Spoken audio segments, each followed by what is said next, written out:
موجودہ ریٹ کے مطابق 1,35,000 سے زائد جس کے پاس اماؤنٹ سال پڑا ہوگی ہے کہ 1 سال ہو گیا ہے، اس پر زکوٰۃ فرض ہو گئی کہ وہ 2.5% ادا کرے۔ اگر صرف سونا ہے، نقدی نہیں ہے، تو 7.5 تولے سونا اس کی لمٹ میں ہے تو اس پہ زکوٰۃ فرض ہے۔ اور اگر ساری چیزیں مکس ہیں، کچھ تھوڑا سا سونا، کچھ رقم، کچھ چاندی، تو پھر وہی اکائی 1.35، 1,00,000 پھر 35,000 اکائی ہی دیکھی جائے گی۔ سونے کی قیمت، چاندی کی اور جو چیزیں ہیں، نقدی ہے، سارے کو جمع کر کے 1.35 سے زیادہ ہو رہا ہے تو وہ 2.5% زکوٰۃ ہے، اور ان چیزوں کے 1 سال گزر گیا ہو۔ اسی طرح دوسرا سوال ہے کہ زکوٰۃ کی قیمت کا تعین کیسے ہوگا؟ یہ مقامی ریٹ اور ادائیگی کے وقت تعین کیا جاتا ہے کہ کتنا بنتا ہے، لیکن بیسک 52.5 تولے کا قیمت جو بنے گی وہ اکائی ہے۔ وہ ظاہر ہے جیسے جیسے اس کی قیمت بڑھ رہی ہے تو اب 1.35 پہ پہنچ گئی۔ اسی طرح اگلا سوال ہے تجارتی مال کا کیا حکم ہے؟ تو جو تجارتی مال ہے اس کی نقل و حرکت پر بھی زکوٰۃ ہوگی، اس کی فروخت پر بھی، یعنی جو سٹاک پڑا ہے وہ نہیں جو بیچا 1 سال ہو گیا تو اس حساب سے وہ زکوٰۃ اس پہ لاگو ہوگی۔ تجارتی مال دکان پر بھی زکوٰۃ ہوگی، میڈیکل سٹور ہے، مشینری ہے، سٹور ہے، اس طرح کوئی بھی چیزیں جو اس کی لمٹ سال بعد دیکھی جائے گی کہ کتنی موجودہ مالیت کی پڑی ہے تو اس میں سے 2.5% زکوٰۃ دی جائے گی۔ اسی طرح اگلا سوال ہے کہ استعمال کی چیزیں پر زکوٰۃ کا کیا حکم ہے؟ جو چیزیں استعمال کرتے ہیں، گاڑی وغیرہ، بائک، گھر کے فریج، یہ وہ، تو اس پر فالتو جو چیز ہوگی، جو استعمال جتنی ضرورت ہے، 1 گاڑی ضرورت ہے اس پہ زکوٰۃ نہیں، 1 سے زائد جو گاڑی اگلی گاڑی ہوگی، چاہے وہ بائک ہے، اس پہ زکوٰۃ ہوگی۔ 1 فریج کی معافی ہوگی، دوسری پہ زکوٰۃ ہوگی۔ جو ضرورت کی چیزیں ہیں نا، جتنی کی ضرورت ہوتی ہے اس پہ نہیں، ضرورت سے جو بھی چیزیں آپ کے پاس زیادہ ہیں وہ زکوٰۃ کی کیٹیگری میں آئیں گی۔ اس سے اگلا سوال ہے زکوٰۃ دینے کی تاریخ کے بعد مقروض پر زکوٰۃ کا کیا حکم ہے؟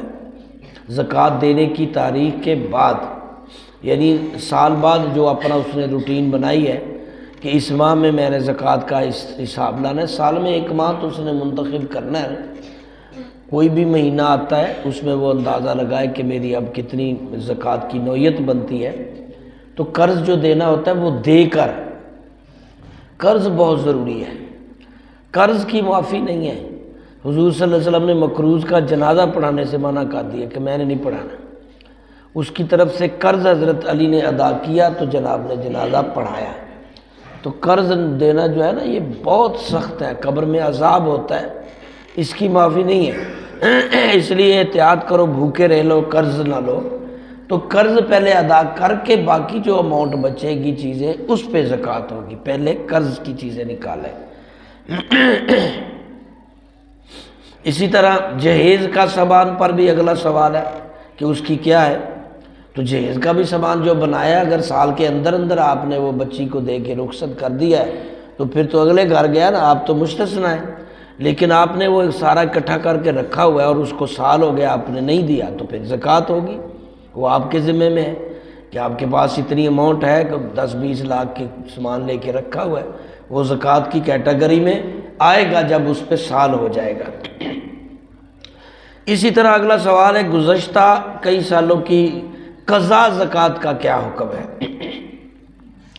قضا زکوٰۃ جو ہے وہ دینی ہے، جس طرح نماز قضا ہو جاتی ہے، غفلت ہے ادا کرو بر وقت، لیکن غفلت، غلطی، سستی جو بھی لگا لے، بیماری جو بھی وجہ ہو، نمازیں نہیں پڑھی گئیں تو وہ قضا نکالنی ہے، یہ بہت ضروری ہے۔ اسی طرح زکوٰۃ آپ لاپرواہی کرتے رہے تو آپ پچھلے سالوں کا بھی حساب لگا کے اس کی زکوٰۃ ادا کریں گے، ورنہ قبر میں اس کا عذاب تیار رہے۔ زکوٰۃ نہ دینے والوں کے لیے بھی حضور صلی اللہ علیہ وسلم نے معراج کی رات عذاب ہوتے ہوئے دیکھا۔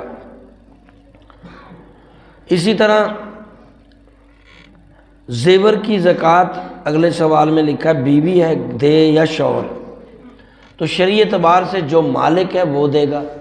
اگر بیوی مالک ہے، اس کو مالک کر دیا ہے شوہر نے، تو بیوی مالک ہے، وہ جہاں مرضی خرچ کر سکتی ہے، بیچ سکتی ہے، دے سکتی ہے، وہ فل مالک ہے، اپنے زیور پر اس پہ پورا قبضہ ہے، تو پھر بیوی کے ذمے وہ علیحدہ بات ہے کہ وہ شوہر سے لے کر بھی دے سکتی ہے زکوٰۃ، ادا وہی کریں گی، اس کے ذمے ہے۔ اور اگر مشترکہ سسٹم ہے کہ ظاہر ہے شوہر والوں نے ڈالا ہوتا ہے زیور، تو یہی ذہن ہوتا ہے کہ یہ اس کا زیور ہے، شوہر کی طرف سے ہے، تو پھر شوہر اس کی زکوٰۃ دے گا، اس کیٹیگری میں آئے گی۔ اسی طرح زکوٰۃ کی بہت سارے مسائل اور بھی ہیں۔ مشترکہ مال سے زکوٰۃ کا کیا حکم ہے؟ اگر 2 لوگ 3 لوگ 4 لوگ مل کے کمپنی بنا کے کام کر رہے ہیں، جیسے یہ سوسائٹیوں میں 2 2 4 4 8 8 لوگ ملے ہوتے ہیں، کسی بھی بزنس پروجیکٹ میں ایک سے زائد لوگ مل کر مشترکہ کاروبار کرتے ہیں، تو اپنے اپنے حصے کی زکوٰۃ ہوگی۔ میرا شیئر اگر 50% ہے تو میں اس حساب سے اندازہ لگاؤں، اس کا تخمینہ کہ اتنا بنتا ہے۔ میرا 25% سے شیئر ہے، جتنا میرا شیئر ہے میں اپنے حساب سے، ہر بندہ اپنے حساب سے زکوٰۃ دے گا، مکس نہیں ہوگا۔ جتنا جس کا شیئر بنتا ہے وہ اپنے شیئر کے اعتبار سے سالانہ زکوٰۃ دے گا۔ اسی طرح بزنس کے طور پر جو پلاٹ اور مکان یعنی اپنا ایک ہے، اس کے علاوہ وہ بزنس کے طور پر پلاٹ خریدتا ہے بیچتا ہے، مکان خریدتا ہے بیچتا ہے، تو یہ بھی مال تجارت میں آئے گا۔ اگر اس کا پلاٹ نہیں بکا، سال ہے گزر گیا ہے، تو وہ ظاہر زکوٰۃ دے گا اس کے ٹوٹل پلاٹ کی جتنی بنے گی۔ اسی طرح ٹوٹل مکان کی وہ زکوٰۃ دے گا۔ اگر مکان پلاٹ اس نے نہیں کیا خریدا تو اس کی اماؤنٹ پڑی ہوئی ہے، پھر بھی سال ہو گیا ہے تو وہ زکوٰۃ دے گا، کیونکہ وہ بزنس کا مال ہے، تجارت کا مال ہے۔ آپ نے پہلے سوال میں بھی یہ چیز پڑھی کہ بزنس اور تجارت کا جو مال ہے وہ دکان کے اندر پڑا ہے، کسی پلاٹ کی شکل میں یا گاڑیوں کی کسی بھی شکل میں ہے، تو اس کی زکوٰۃ ہوگی جب سال ہو جائے گا۔ اسی طرح اگلے سوال میں لکھا ہے کہ بینک کا زکوٰۃ کاٹنا کیسا ہے؟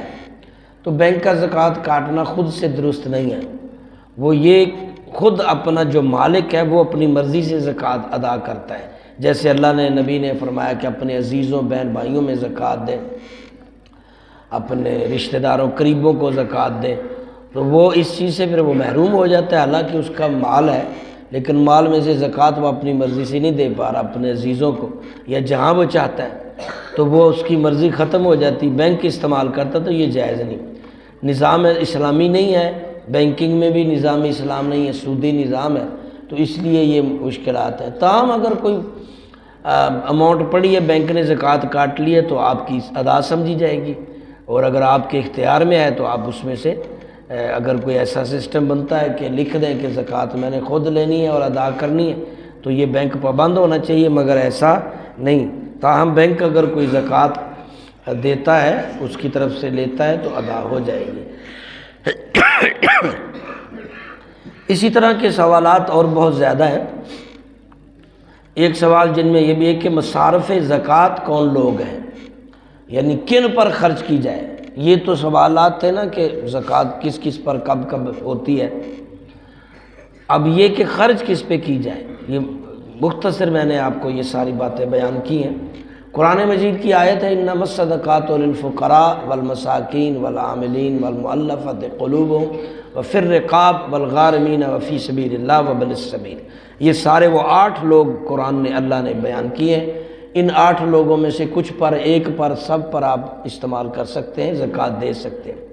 اس کا جو ترجمہ بنے گا فقراء پہلی کیٹیگری میں، دوسری کیٹیگری میں مساکین، تیسری میں عاملین، چوتھی میں مؤلفت قلوبہم، پانچویں میں رقاب، چھٹی میں غارم، ساتویں میں فی سبیل اللہ یعنی اللہ کی راہ میں، اور 8واں مسافر پر۔ اب یہ 8 فقراء جو ہوگا آپ کیسے اندازہ لگائیں گے؟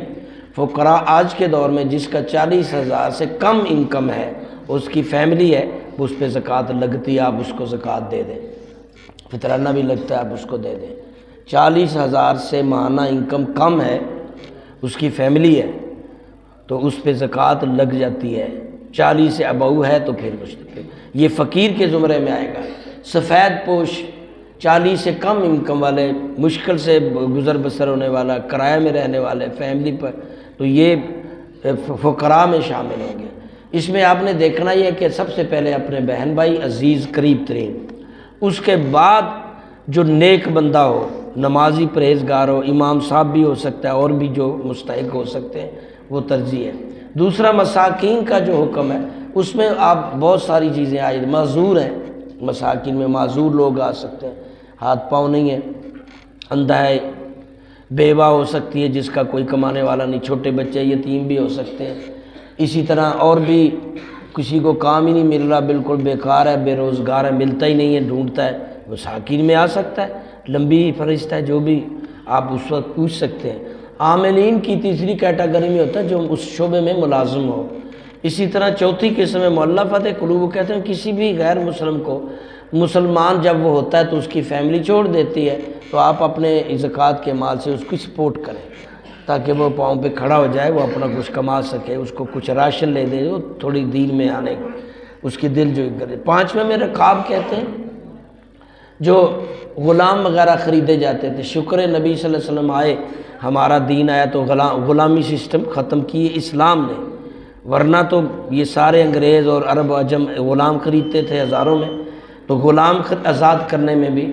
اسی طرح چھٹے میں جو کہتے ہیں تاوان دینا، یا جیلوں میں پھنسے ہوئے غریب ہیں ان کو آپ کچھ رقم زکوٰۃ کی دے کے رہائی دلا سکتے ہیں۔ اسی طرح اللہ کی راہ میں تو آپ پتہ ہے لمبی فہرست ہے، مدارس ہیں، دینی کام ہیں، کتب ہیں، دین پھیلانے کی نشر و اشاعت کے معاملات ہیں، علماء ہیں، ان پر خرچ کرنا تاکہ وہ اللہ کا کام آگے بڑھائیں، دین کی تبلیغ آگے کریں۔ اسی طرح مسافر جو سفر میں جس کا مال ضبط ہو گیا ہو، گر گیا ہو، تو اس کو اتنا مال دے سکتے ہیں کہ اپنی منزل مقصود پر پہنچ جائے۔ یہی سوالات کل پھر آگے